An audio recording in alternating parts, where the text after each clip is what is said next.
Mesdames et messieurs, Azouflaoun, salam alaikum, bonsoir. Cette émission, comme d'habitude, l'émission de dimanche, on revient aux événements phares de la semaine. On va faire une petite rétro-info de ces événements. C'est maintenant marvasi souna de نغالة ديالنا ندورتي قاعدة سمانة قاعدة نغالة مسينا جوك ذكرين في جو الحرمات نغال سمانة جاء مكتوالم il y avait l'ouverture l'année parlementaire les deux chambres la chambre basse et le Sénat ils ont ouvert ils ont commencé la nouvelle année. On va revenir aux déclarations des responsables, surtout le président du Sénat qui a créé une polémique avec son soutien sans réserve, comme il l'a dit, au programme de Tebboune. Beaucoup disent que normalement ces institutions doivent montrer la réserve. C'est une institution indépendante des pouvoirs exécutifs, donc ils devaient montrer une réserve par rapport au programme du président Mimbo. On reviendra donc sur ce sujet surtout avec ce qu'on appelle l'indépendance des pouvoirs en Algérie.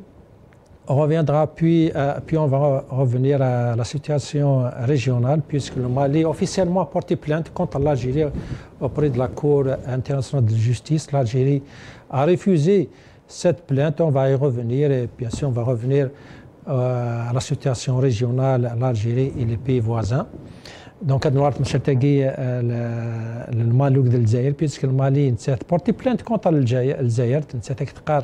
زي الصغليان ديون ندورون داخل المالي زي الكونترات لكن كنا صغلي دون مسن يمدك شمر داخل تمورتنا دونك هاد نغال اللي حاله العلاقه ديال الجزائر دوك الجيران قلنا ونكفوا لك الاخبار كي سي رومور سي با اون رومور بقى ني با دو فو سون فومي على كل حال عطاسي كولان ترولا نصر الجن مدبران من زون قال قديم لا سيكوريتي تمورتنا سيكوريتي انتيريور تمورتنا تورا الاخبارين قالوا قال بالك تفوتنا بالك سلم يمانيس المهم لا ريمور كي خدم افريديس كاري الجزائريين نغال ارتمسل تاكي لي ريمور يكتشان مازما دنا غنالو سيتين تمورتنا وثاني اذا انت شو سميو ذافو يتسميحان لي ريمور امتي قال الحوت وشو زعما لي زيفيا في دابور في المورال لارمي بيسك نونا شحال بونين مزيان بوتنا الحفاز شو تهمه كوم كوا لا موناس كاتنا في المورال لارمي مسكن سمح لي رومر امتي قالاكي نهار الضروري تيمسنكي داخل لارمي ودفعنا ريفردان ادفع روفري ادفع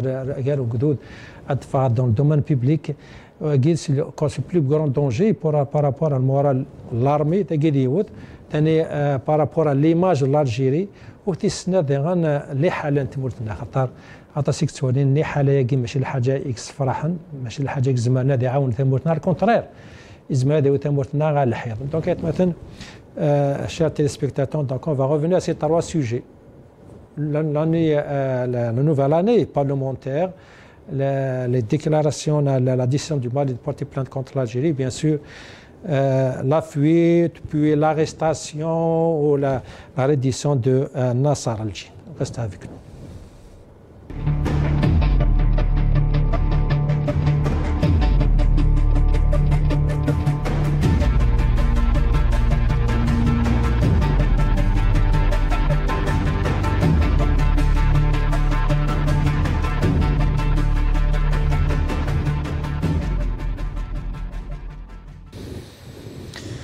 Donc, on va commencer avec cette nouvelle année parlementaire. Et comme d'habitude, j'ai ici chez moi, dans le studio, chez moi, chez nous, Mohamed Mziane Rahmour, président de Riposte Internationale ici à Londres. Zouflek Mohamed Mziane. الزول السليم الزول فين في قاوني الزول في النصر زريخ تاقي قلا وكذا ماس خلفها سيربريز معليش وكذا ماس صالح دبوز الزول في قاعد يتابعان Très bien, merci. هذا النصر جودة ثاني كذا ناس محل ناس نقال فاتشن سيربريز ثاني رزال سيربريز واحد مزيان كش في كيد دونك ناصر جودي كم دابيت ثاني كذا غازوف لك ناصر ما حفظش هيك ما الزول سليم الزول محمد يوك وكذا قلاني كذا لتدويل بوساكي. Très bien, j'ai le grand plaisir d'avoir avec nous ici pendant cette émission l'avocat défenseur des droits de l'homme à partir de Bruxelles.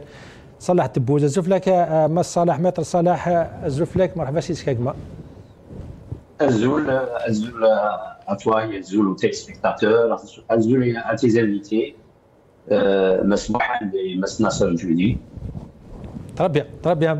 Merci beaucoup, Maître Debbouze, d'avoir accepté notre invitation. Je vais commencer avec vous, si vous le permettez, M. Debbouze. J'aimerais bien écouter d'abord, puisque la polémique est venue après les déclarations du président du Sénat par rapport au programme de Tebboune. On va l'écouter.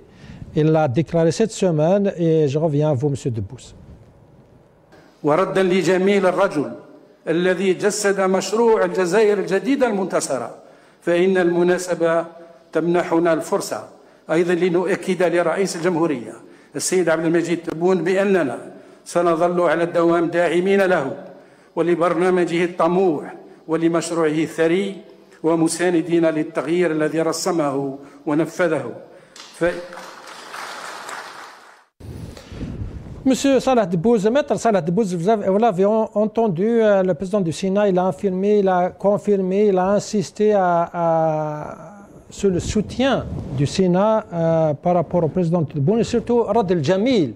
Ça veut dire quoi Rad el-Jamil, c'est Debbouze en cette occasion? Comment peut Rad el-Jamil, un président qui devait et qui doit faire son boulot, si je peux dire, qu'est-ce que vous en pensez? Ben, c'est simple, c'est clair. Le président du Sénat a été désigné par Tebboune. Il est question pour lui de rendre l'ascenseur. Alors, Jamil lui a donné un poste. Alors lui, il lui dit merci au nom d'une institution. Mais voilà, lui, il a bénéficié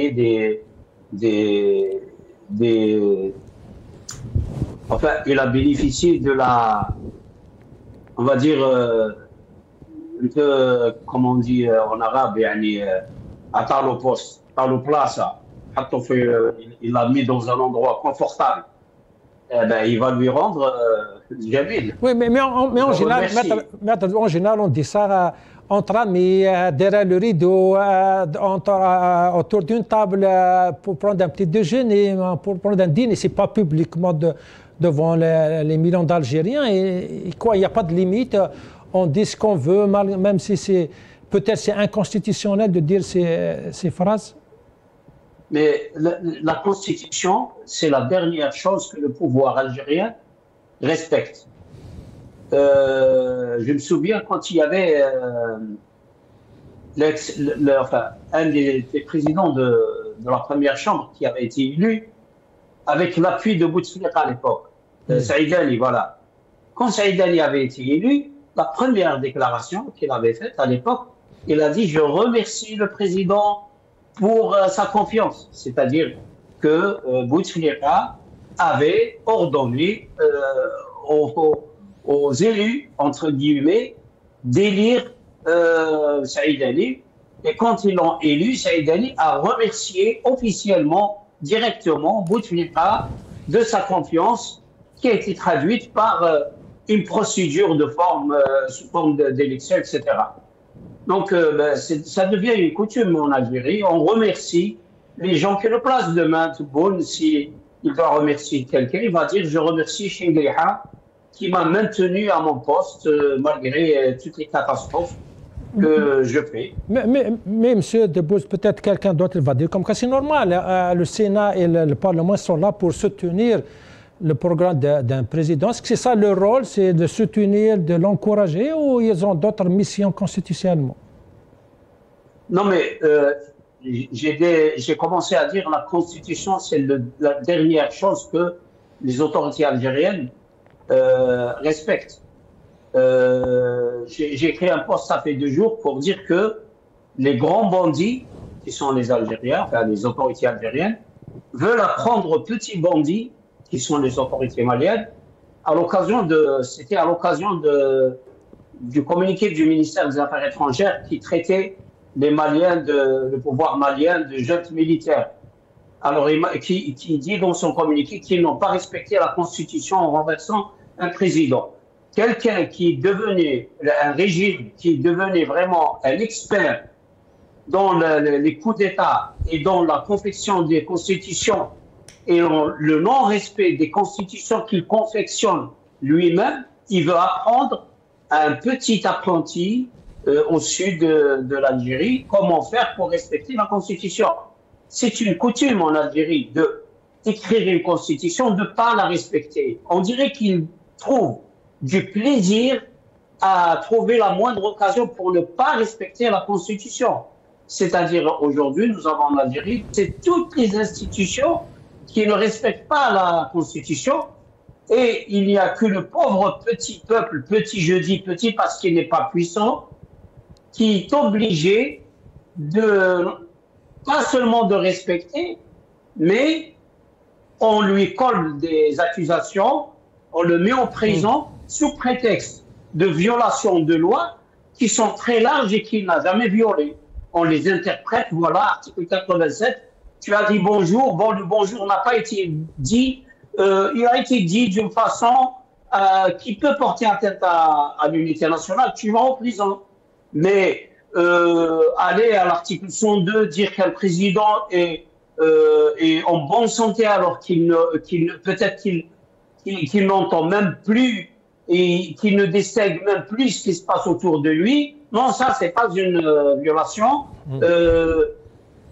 Tebboune était absent pendant 2 mois au premier mandat et puis pendant plusieurs jours, si ce n'est pas plusieurs jours récemment. Non, on ne peut pas savoir, on n'a pas le droit. La Constitution, c'est le dernier texte à respecter. Ils sont là par la force et ils continuent à être là malgré tout. Très bien. ناصر جودي هذا ركيك مع عزيزنا وقيل البريزيدون سينا هناك رد الجميع يعني renvoyer la faveur. C'est comme si le président de la République il est en train de nous faire une faveur d'être le président avec son grand projet avec sa Jazair Jadida. J'aimerais, même si M. Debbouze dit comme quoi le pouvoir peut-être n'a jamais respecté la Constitution, mais c'est bien notre téléspectateur sache c'est quoi le rôle des 2 chambres, hein, le Parlement, la Chambre basse et le Sénat. On va écouter un petit peu une partie de la Constitution sur le rôle de l'APN et du Sénat. Article 114. Le pouvoir législatif est exercé par un Parlement composé de 2 chambres, l'Assemblée populaire nationale et le Conseil de la Nation. Article 115. Le Parlement contrôle l'action du gouvernement dans les conditions fixées par les articles 106, 111, 158 et 160 de la Constitution. Article 116. L'opposition parlementaire jouit de droits lui permettant une participation effective aux travaux parlementaires et à la vie politique, notamment 1. La liberté d'opinion, d'expression et de réunion. 2. Le bénéfice des aides financières accordées au prorata des élus au Parlement. 3. La participation effective aux travaux législatifs et au contrôle de l'action gouvernementale. 4. Une représentation lui assurant une participation effective dans les organes des 2 chambres du Parlement, notamment l'alternance à la présidence des commissions. 5. La saisine de la Cour constitutionnelle, conformément aux dispositions de l'alinéa 2 de l'article 193 de la Constitution. Article 117. Dans le cadre de ses attributions constitutionnelles, le Parlement doit rester fidèle à la confiance du peuple et de ses aspirations. Sinon, ça c'est ce que la loi dit par rapport au Parlement et au Sénat. Mais en même temps, le président du Sénat dit comme quand on veut renvoyer la faveur à M. Tebboune avec sa nouvelle Algérie. Qu'est-ce que vous en pensez? Est-ce qu'on n'a plus de limites? On se montre, on fait des déclarations, même si ils sachent comme qu'elles sont anticonstitutionnelles. Qu'est-ce que vous en pensez? نعم سالم avant de répondre à ta question d'abord un grand bonjour الزول مقراني متر صالح دبوز إلا قدرني سليم باللي يعني سي با لي لوا كي مونك en Algérie en termes يعني de la constitution dans les lois متر صالح دبوز il est là le problème c'est que يعني l'application de ces lois et le respect donc de la constitution dans des lois qui sont là. Les déclarations du président du Sénat, pour moi, c'est une logique du fonctionnement du régime. Il n'y a rien de surprenant quand on l'entend parler ainsi. Malheureusement, on est toujours dans cette logique الجزائر المنتصرة, alors que les Algériens sont en train de vivre le contraire. C'est le paradoxe total par rapport à des déclarations, à des récits qu'on entend souvent par les responsables algériens et par rapport à la réalité que le peuple est en train de vivre quotidiennement. Donc c'est pas étonnant des déclarations comme ça. Le problème. Mais c'est fou quand même. On a entendu des déclarations pareilles pendant Bouteflika. On nous disait comme quoi c'est le père de la révolution, malgré les malades, mais il travaille pour les Algériens. Donc il faut lui renvoyer la faveur en le présentant pour un troisième, pour un quatrième mandat. Mais on avait pensé qu'après le Hirak, après les millions d'Algériens qui sont sortis, on aurait aimé, on aurait espéré que peut-être la politique va changer, que peut-être ces politiciens vont apprendre la leçon. Mais voilà, après 6 ans, on est toujours dans le même discours. On renvoie la faveur à Tebboune pour son travail parce que c'est comme si nous films Zia, une film Zia aux Algériens avec sa nouvelle Algérie. Oui, c'est ça, Salim. C'est un continuum de tous les mécanismes de fonctionnement qui étaient sous Bouteflika. Qu'est-ce que ça veut dire? Ça veut dire la continuité des mêmes politiques, des mêmes mécanismes de fonctionnement. La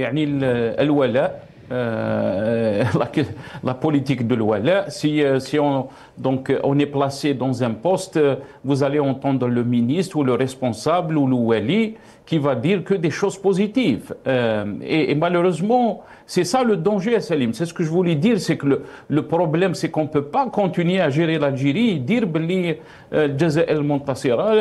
l'Algérie, alhamdoulilah, tout va bien, alors qu'il y a des urgences, il y a une réalité qui est tout à fait contraire à ce discours.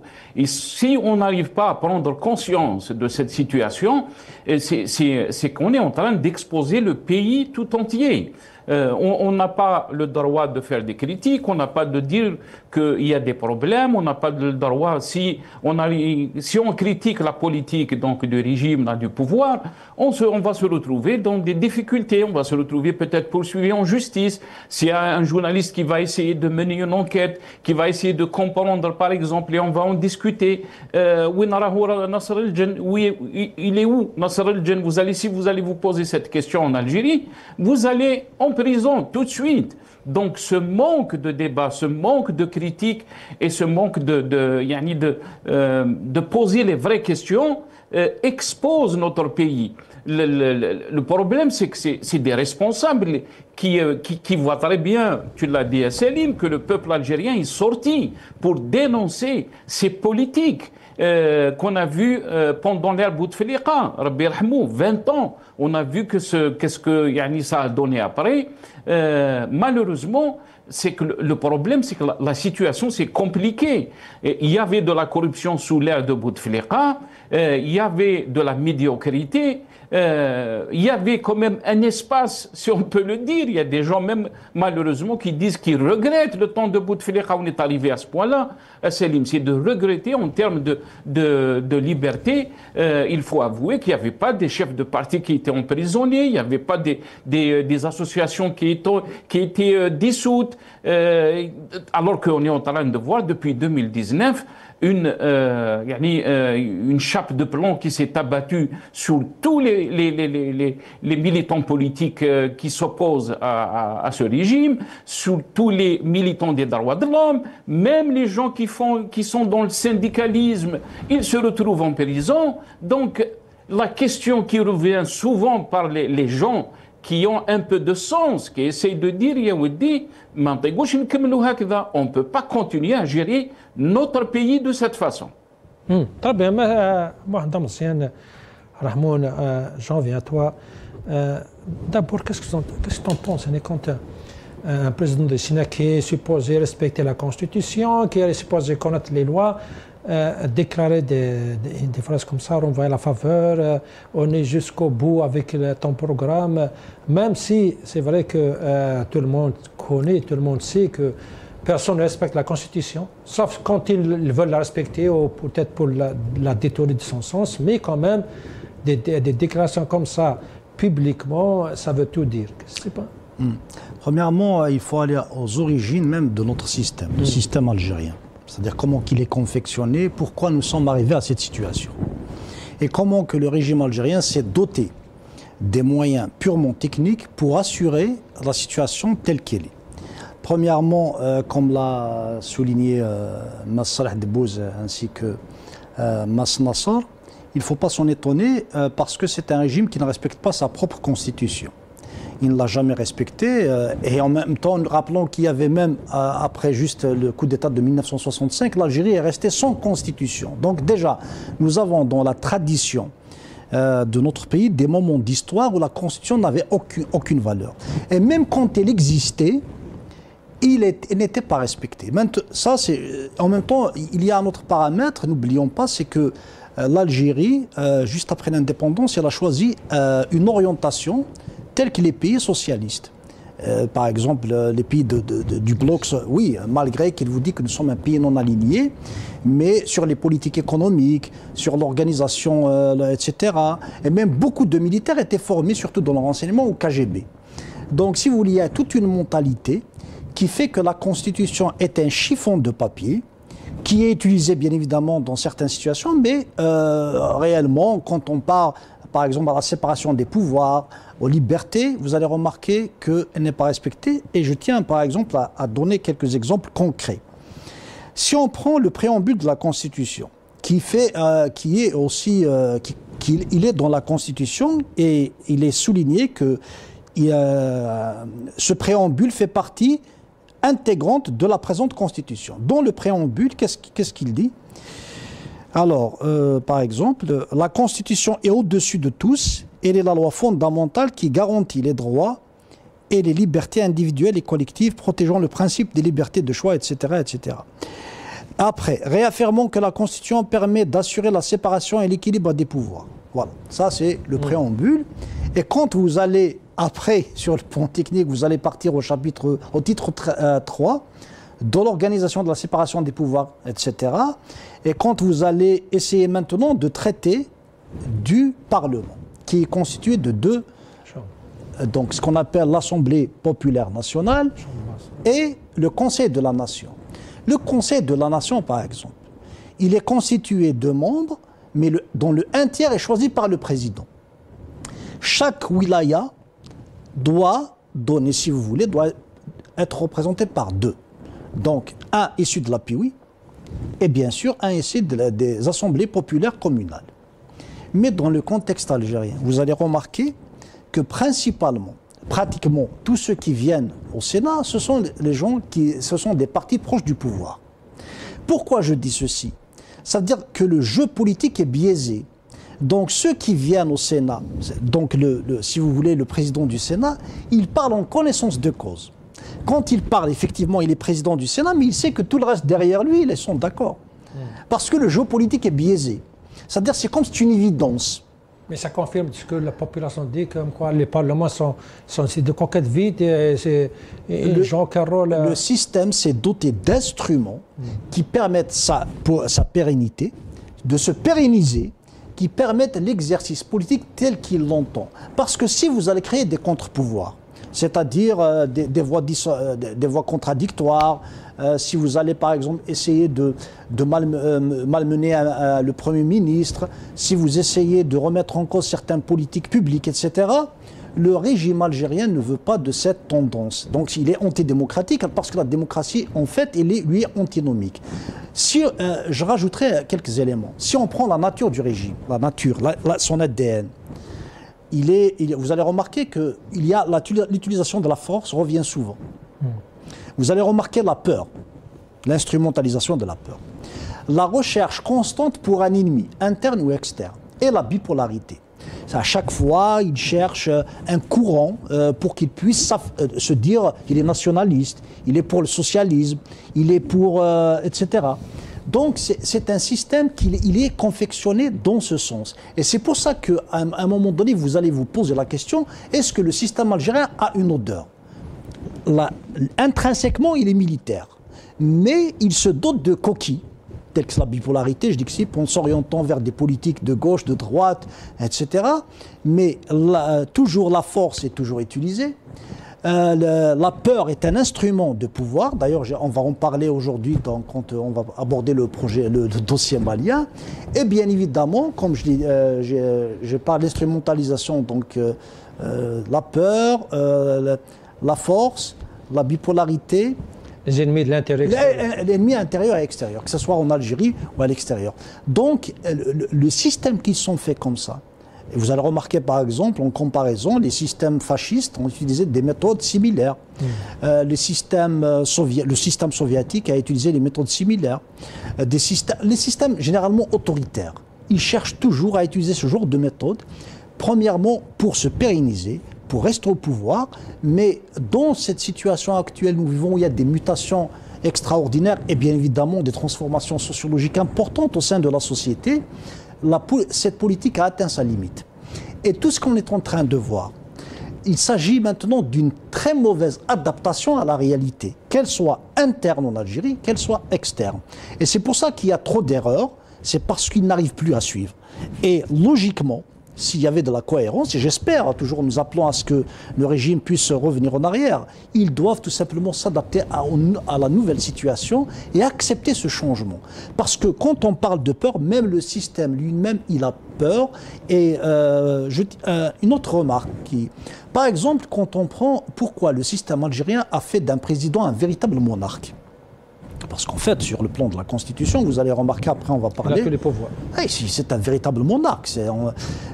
Parce que dans ceux qui ont conçu la Constitution et l'évolution du système, ils se sont dit, même si nous avons un Parlement qui nous échappe, autant voir un président qui domine tout.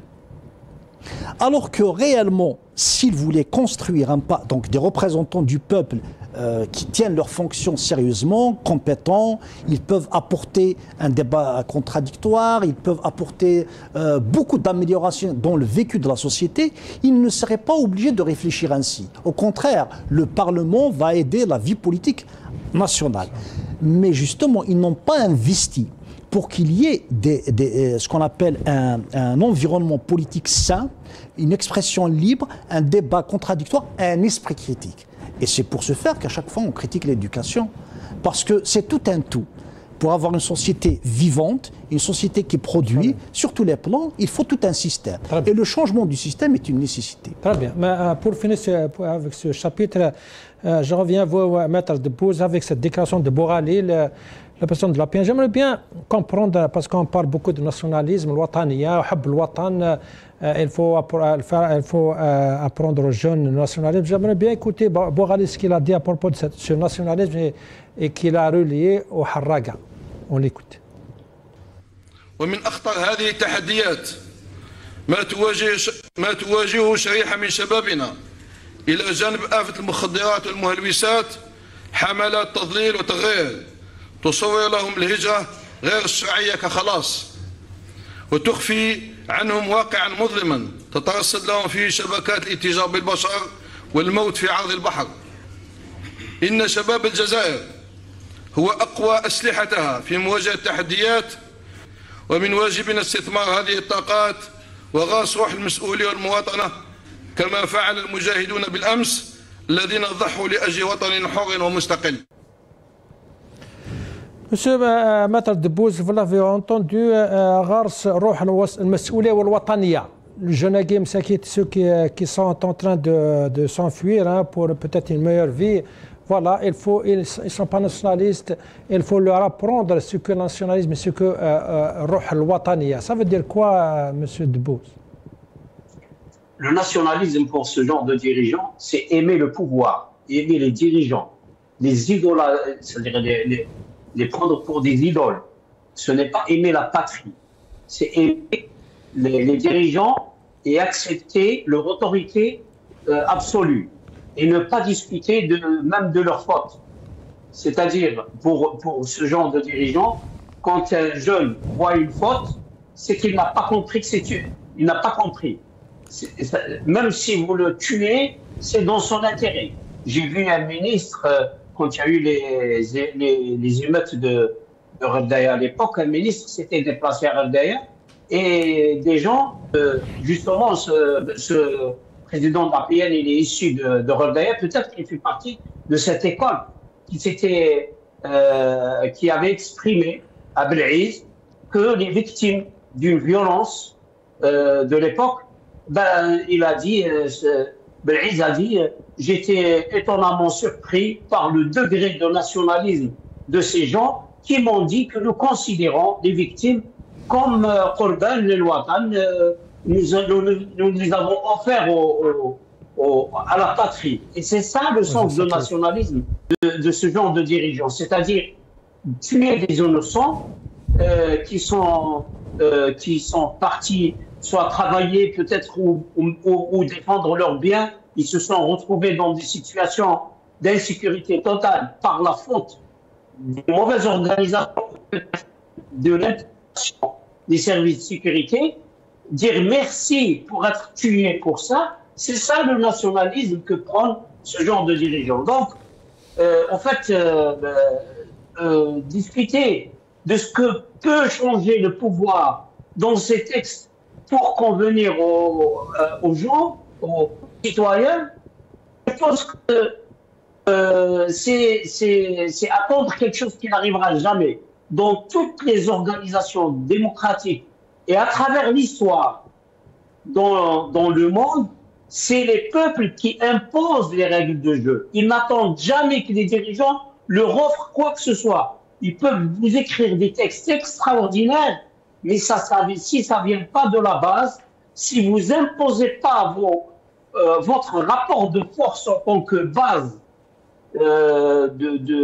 du peuple pour défendre l'intérêt des peuples, et que les gens qui vont être nommés d'une manière ou d'une autre dans des postes de responsabilité sachent qu'ils sont là pour répondre à un contrat social imposé par la base et qui perpétue dynamique d'amélioration.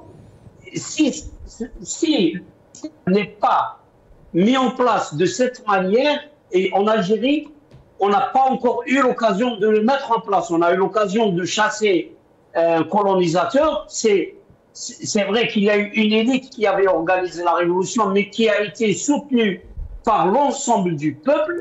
Et ça a été, mais à part cette révolution, il n'y a pas encore eu une révolution contre un système dictatorial qui a hérité des pratiques coloniales pour imposer un système qui convient aux Algériens, mais alors à tous les Algériens, quelle que soit leur appartenance ethnique, culturelle, politique, etc. Et authentique, c'est-à-dire pas un système qui tombe du ciel ou qui de l'imagination de X, de Y, un système authentique. Très clair. On va passer au deuxième chapitre, au deuxième sujet de la semaine, Algérie, le Mali et la crise. La crise, puisque, comme je l'avais dit, le Mali a porté plainte contre l'Algérie auprès de la Cour internationale de justice.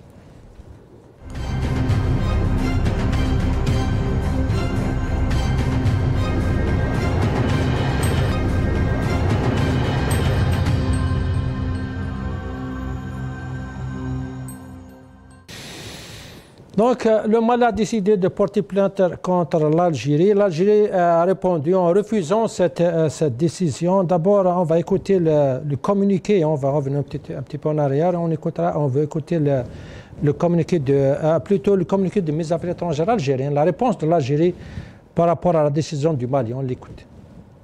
نددت الجزائر بالطابع المخزي للعريضة التي أودعتها مالي بتاريخ 16 سبتمبر الجاري لدى محكمة العدل الدولية، والتي وصفتها بإجراء للمناورة، مشيرة إلى أن توجه مالي إلى محكمة العدل الدولية من الواضح أنه نابع من محاولة استغلال هذه الهيئة القضائية الموقرة التابعة للأمم المتحدة في محاولة يائسة لإيجاد كبش فداء يعفيها من مسؤولياتها عن المأساة التي تلحقها بمالي شقيق، يتابع المصدر ذاته.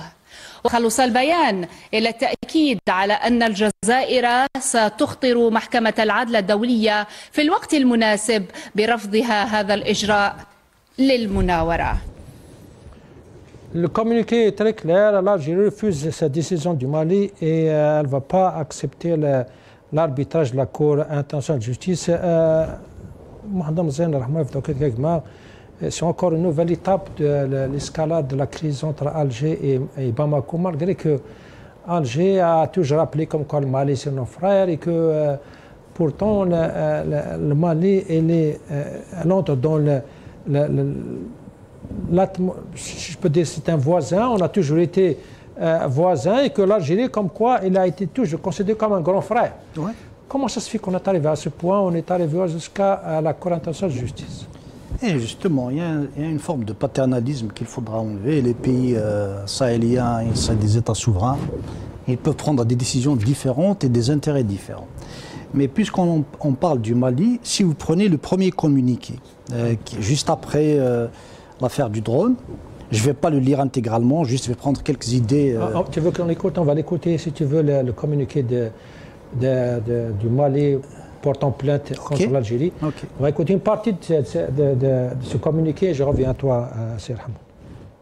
Le gouvernement de la transition informe l'opinion publique que la République du Mali a déposé ce jeudi 4 septembre 2025 auprès de la Cour internationale de justice une requête introductive d'instance contre la République algérienne démocratique et populaire. Cette saisine est consécutive à la destruction préméditée par le régime algérien d'un aéronef de type drone de reconnaissance. Le gouvernement de la transition rappelle la tenue de son communiqué numéro 73 du 6 avril 2025, ainsi que ces différentes requêtes restées sans suite jusqu'à ces jours qui ont consisté à demander aux autorités algériennes les éléments probants de la prétendue violation de leur espace aérien par le dit drone.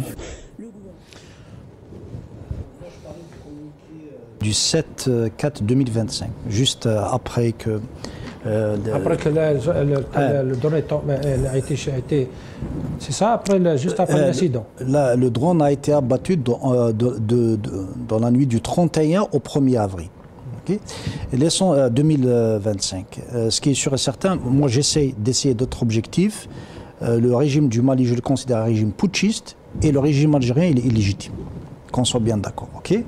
Mais on essaie d'analyser cette histoire d'une manière objective. Voilà. Premièrement, lors du premier communiqué, déjà, donc le communiqué stipule qu'il y a des preuves, que l'Algérie a toutes ces preuves pour dire que le drone malien a franchi les frontières algériennes. Il a abattu sur le territoire algérien. Regardez. Alors, premièrement, toutes les données se rapportant à cet incident sont disponibles dans la banque de données du ministère algérien de la Défense nationale. En particulier les images radar, qui établissent clairement la violation de l'espace aérien de l'Algérie. Deuxièmement, il ne s'agit pas de la première violation par un drone malien de l'espace aérien algérien. Donc, ça c'est premièrement. Donc, si on suit le communiqué, donc il y a toutes les preuves nécessaires et suffisantes que le Mali a franchi les frontières algériennes. Dans ce cas, c'est tout à fait normal qu'il soit abattu. Or, si on prend ce deuxième communiqué, donc celui juste après que le Mali, il s'avère que le Mali a déposé réellement plainte, et tant mieux, l'opposition, donc finalement, elle a été intelligente. Ceux qui disent que l'opposition a perdu sa tête, a réagi, non. Au contraire, l'opposition, connaissant cette affaire, suivant cette affaire, ils ont été logiques. Si on va maintenant prendre ce communiqué qui dit tout simplement à la fin, l'Algérie notifiera en temps opportun à la Cour internationale de justice son refus de cette procédure manœuvrière. Et dans le communiqué lui-même, non seulement le communiqué montre le respect qu'a l'Algérie pour la Cour internationale de justice, mais il sous-entend qu'il y a une tentative, si j'ai bien compris, une tentative d'instrumentalisation. Or, est-ce qu'on peut instrumentaliser la Cour de justice internationale?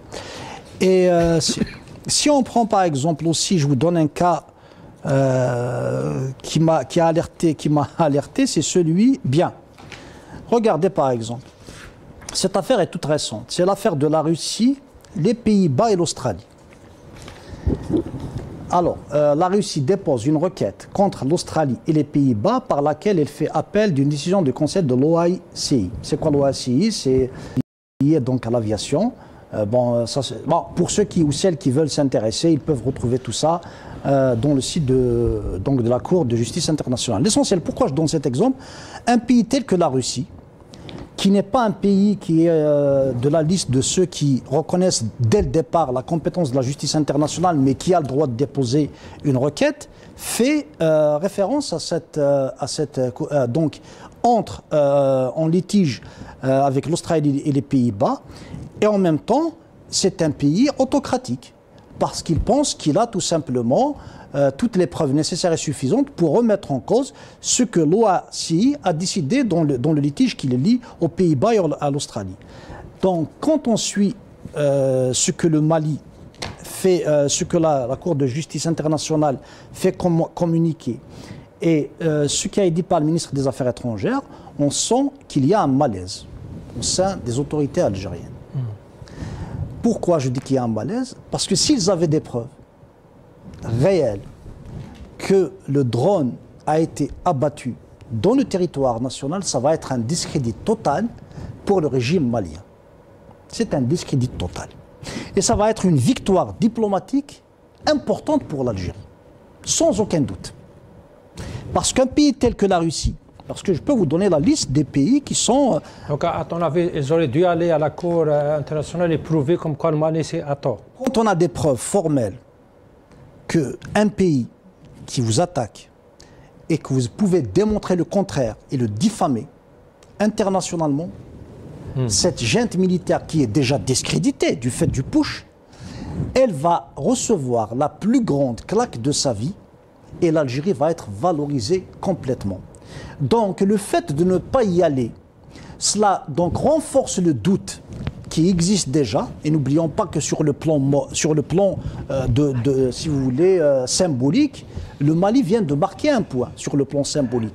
Malgré que ça va être sans suite, parce que l'Algérie, selon les procédures, il faut que l'Algérie accepte la compétence de la Cour dans cette affaire, or que l'Algérie directement le mentionne qu'elle ne l'accepte pas, avec tout le respect qu'elle doit à la Cour de justice internationale. Mais sur le plan symbolique, le Mali vient de marquer un point. Et comme plusieurs fois j'ai dit dans vos émissions, le problème, ce n'est pas de savoir qui est derrière le Mali. Est-ce que là, le Mali est instruit? N'oublions pas que c'est un pays souverain. Il peut avoir des intérêts divergents. Le problème, c'est comment ne pas faire des erreurs pour qu'on ne puisse pas être dans des situations inconfortables. D'autant plus que récemment, la France vient de cesser toute coopération sécuritaire avec le Mali. Donc cette zone va devenir une zone bouillonnante davantage. Et le monde est en train de changer d'une manière extraordinaire. Et l'Algérie a été toujours un pays riche. Donc le danger que le régime algérien essaie de montrer n'est pas nouveau. Il date depuis longtemps. Nous sommes un pays qui a des terres rares, du pétrole, du gaz et combien d'autres richesses naturelles. C'est un pays convoité. Et nous avons vu des pays, beaucoup d'expériences. Mais l'objectif, c'est comment justement assurer, ne pas faire des erreurs. Enfin, quand je parle des erreurs, parce que selon mon analyse, il y a eu beaucoup d'éléments qu'on pouvait éviter. Mais certainement que si le Mali a franchi nos frontières, il est tout à fait normal de l'abattre, que les Maliens le veulent ou pas. Mais là, ça porte le doute sur, sur la thèse algérienne. Au contraire, ça renforce la thèse malienne. Les jours à venir vont nous dire plus. Espérons que l'Algérie a raison. Très bien. Mais Nassar, je reviens à toi, Agma. D'abord avec cette crise. Maintenant, j'aimerais éviter un petit peu de parler du drone. Elle a été abattue, n'a pas été abattue chez nous, chez eux. Sauf que c'est une crise assez nationale qu'on aurait pu éviter. Malgré que, même si plutôt Tebboune avait insisté plusieurs fois que le Mali c'est un pays frère, on sera toujours à ses côtés. D'abord, on va écouter Tebboune ce qu'il a dit au sujet du Mali. On va l'écouter, je reviens à toi, Nassar. احنا المالي يعني باش نتكلم بصراحه المالي اشقاء وما نتخلاوش عليهم وعكس ما راهم يقولوا مانيبيلي ولا ماش مانيبيلي داك شغلهم المالي فوق روسنا وساعدناهم منذ استقلالنا وحنا نساعدوا. C'est ça, Nassar. Le Mali a Chekana, le Mali Fogarasna, mais cette crise, beaucoup de crises, on aurait pu les éviter avec une communication. On va à TAF, on convoque l'ambassadeur pour essayer de calmer les esprits, puisqu'à la fin du compte, c'est un drone malien qui est tombé. Maintenant, c'est chez nous. on leur donne des preuves, on demande des excuses et on avance. Pourquoi on est toujours dans cette crise qu'on aurait pu éviter? Oui, malheureusement, la réponse de Ahmed Attaf, Salim, si tu te rappelles, et je pense qu'on en a parlé dans la chaîne, c'était le 13 septembre dernier, une conférence de presse après donc la fin de la foire commerciale intra-africaine qui s'est déroulée à Alger du 4 au 10. Donc il a répondu à une question de la journaliste qui lui a posé est-ce qu'il y a eu une saisine de la Cour internationale de justice concernant le drone malien? La réponse était très claire de M. Ahmed Attaf, comme quoi il n'y a pas eu de saisine. Il aurait dû, pour l'instant, l'Algérie n'a pas reçu aucune notification de la Cour internationale de justice pour être, comme on dit en anglais, in the safe side. Malheureusement, donc, le communiqué de la Cour internationale de justice qui était très clair, le Mali dépose une requête devant la Cour au sujet d'un différend qui oppose l'Algérie. La Haye, le 19 septembre 2025, le 16 septembre 2025, le Mali a déposé devant la Cour internationale de justice une requête contre l'Algérie au sujet d'un différend concernant la prétendue destruction par les forces de défense d'un drone. Après, on avait bien sûr la réponse de l'Algérie, qui est donc le communiqué du ministère des Affaires étrangères, qui a essayé donc d'argumenter, et là je peux vous lire une partie donc de ce communiqué. Et là, pour le ministère des Affaires étrangères, c'est une réaction à la réponse de Ahmed Attaf à l'occasion de la conférence de presse qu'il a animée. Donc le ministre des Affaires étrangères, Ahmed Attaf, le 13 septembre, le ministre donc de la Communauté nationale étrangère des Affaires étrangères a démonté cette allégation. Mis face à cette déclaration mensongère, les autorités maliennes se sont résolues à déposer cette requête le 16 septembre courant, comme annoncé aujourd'hui par le communiqué émanant de la Cour internationale de justice. Si on dépose donc le 16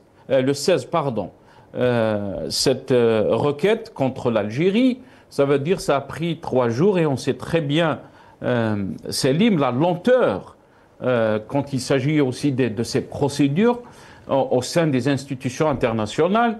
Donc je pense que la requête a été déposée avant même le 16, et cette cacophonie au niveau de la communication donc du ministère des Affaires étrangères, au niveau de notre vision de la diplomatie, tu l'as dit à Selim, c'est quand même, on a 1400 kilomètres qui nous lient avec le Mali. C'est un pays frère, c'est un pays avec qui nous partageons beaucoup de choses, surtout les populations d'Azawad, qui sont liées, c'est des familles qui sont liées. Il y a des familles qui sont donc du côté algérien, mais aussi il y a des familles qui sont liées du côté du nord du Mali.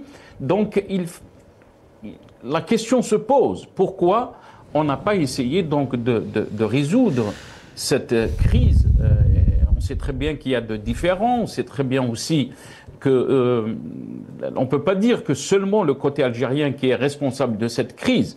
Il faut être de partie, mais l'Algérie, c'était dans son intérêt pour ne pas accentuer cette crise. Le communiqué de malien, quand ils ont annoncé la plainte déposée auprès de la Cour internationale de justice, ils ont expliqué comme quoi ils ont demandé des explications du côté algérien, mais ils n'ont jamais reçu de réponse.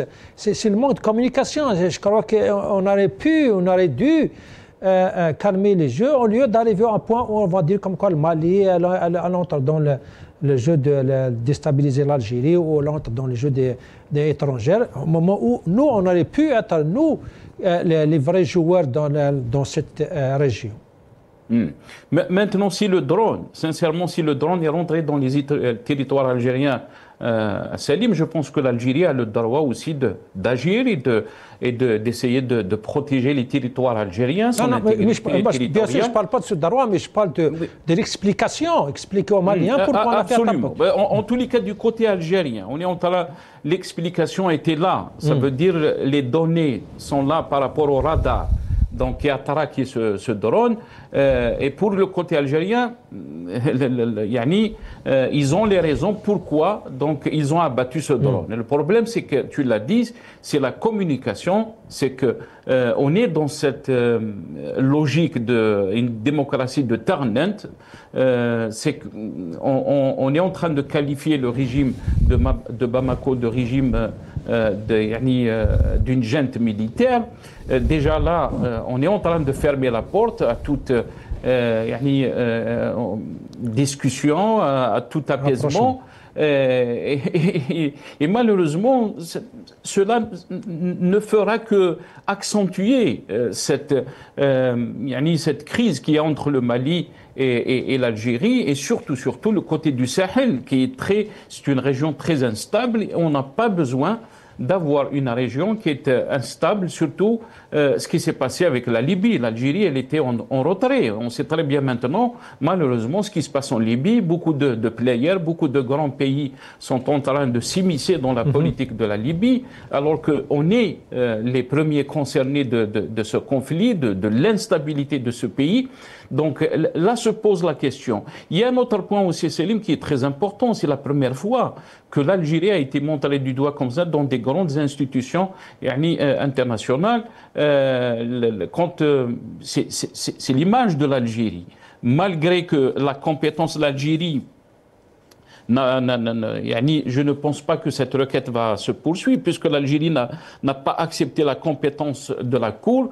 Il faut qu'il y ait donc les deux parties. Il faut qu'il y ait un consentement donc de l'Algérie aussi concernant donc cette requête. Mais le problème, c'est l'image de l'Algérie, l'image qui a été donc ternie par rapport donc à notre diplomatie, par rapport à l'image de notre pays. Et c'est une première, il faut le dire à Salim, c'est la première fois que l'Algérie, alors que la diplomatie algérienne était connue par sa vision, était connue de jouer un rôle dans les conflits. On l'a vu par exemple dans les années 80, comment l'Algérie a joué un rôle entre l'Irak et l'Iran, comment l'Algérie a joué un rôle avec les otages de l'ambassade américaine qui étaient en Iran.